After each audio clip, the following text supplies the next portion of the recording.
Although there have been significant advances in treatment and prevention of tuberculosis, also known as TB, there are still gaps in knowledge when it comes to TB. This applies not only to the US, but can also apply globally. As we can see, the World Bank states how TB has been gaining more control over the past 129 years.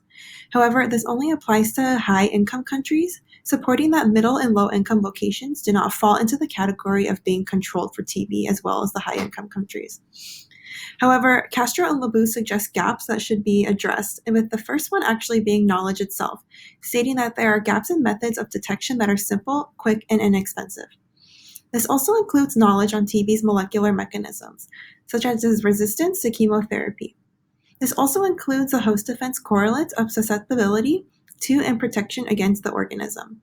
And to summarize the knowledge gap, this includes general facts of TB's hosts and avoidable treatment and prevention options. Another gap in knowledge is implementation.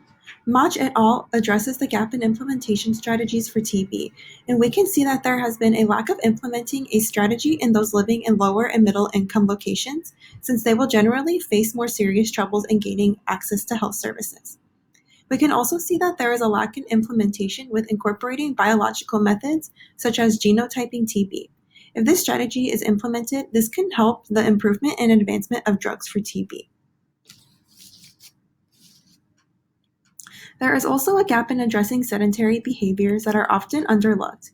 Examples of these and/or diseases and conditions include HIV, diabetes, smoking, air pollution, alcoholism, and malnutrition.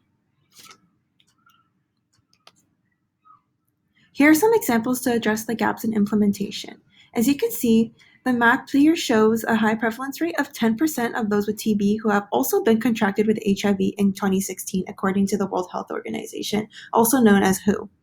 The WHO also shows the gaps in knowledge when it comes to funding for TB care, prevention, research, and development. The WHO states that in the US alone in 2017, $9.2 billion is required for TB implementation.